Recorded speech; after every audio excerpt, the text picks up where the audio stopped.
guys, welcome back to Choose Your Own Path.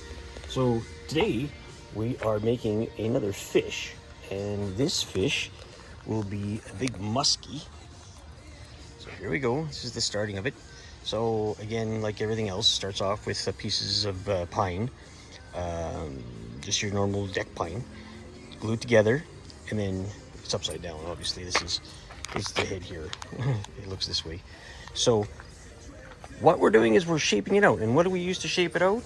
We are using our Kutzall tools. Yeah, this is a absolute beauty. This is what I'm rounding it out. And I'm not going to show you this on video right now because I've done it before, but you can see where I'm going with it. It just basically rounds out. It spins really fast. These things are sharp. You got to be very careful. Wear protection always, glasses and all that, you know, go for it. So I'll continue doing this, and I'll let you see what it looks like. Everybody. So we're moving on to another part of the fish. We did something different. I think I've done this once before, but I'm not 100% sure if I can remember when. I don't. Anyway, we cut the head off. We sliced the head off the body. What we're doing is we're using everything from our Kutzall tools, and we still have saber-tooth tools. We have to use them because this is the only tool that I have from saber-tooth and Kutzall. I don't have any Kutzall tools that are like this. This is like a cone. I don't know what they call these things anymore. I don't keep up with shit anymore. It doesn't matter. But anyway, we are going through the mouth.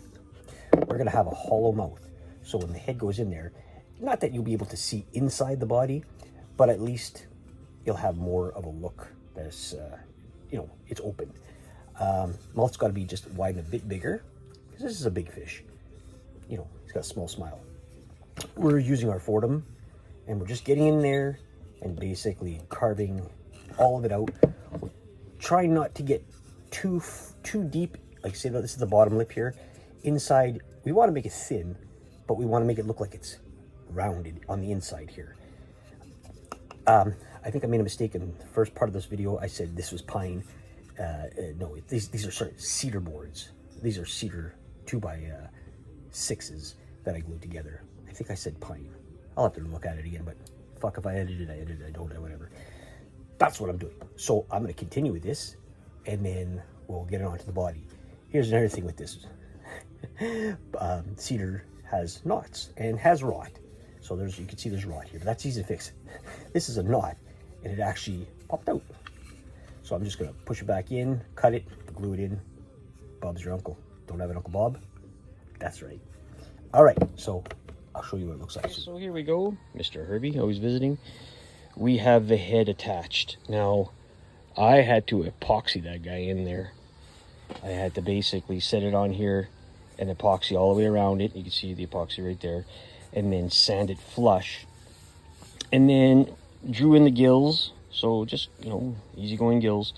You can see I tapered the nose a bit more because the muskie / pike, whatever you want to call them, they're very aggressive fish, and they have that I'm gonna kill you nose. So did a little bit on the tail. Now next step, I had to fill in these gaps because they were rotten. It's pretty hard to do any kind of scaling on this stuff. It's like hard as a rock compared to this. You can put your nail in it, so it's what it is. I'm gonna pull out these fins just a bit longer. I went too short with them, but that's pretty much the basic of the concept of what they have. I'd have to show you a picture, but you can look it up too as pikes out here in Winnipeg, Manitoba, what they look like. It's a pretty big fish. Like I said, I measured it out to, oh hell, I don't remember. Let me see if I can take my tape measure out at the same time. So I got 30 inches on this guy. Sorry, I can't show you. I got only one hand. So sanding them down smoothly, trying to get all these little rough marks out.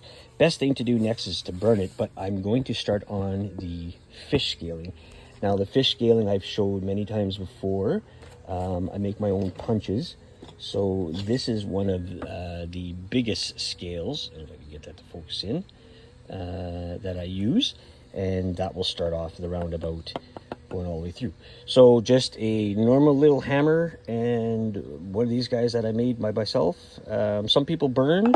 Some people actually draw them out and carve them out. I use the fish scale because I like it the best. I mean, you can see It works on some fish. I have a couple fish up there. Same thing. It gives it the look, so I'm happy with it. All right, so I think I'm gonna part this as a part 1 of my video. Mr. Harvey's still there, watching over, and yeah, we'll keep on going. So see you on the next one, guys.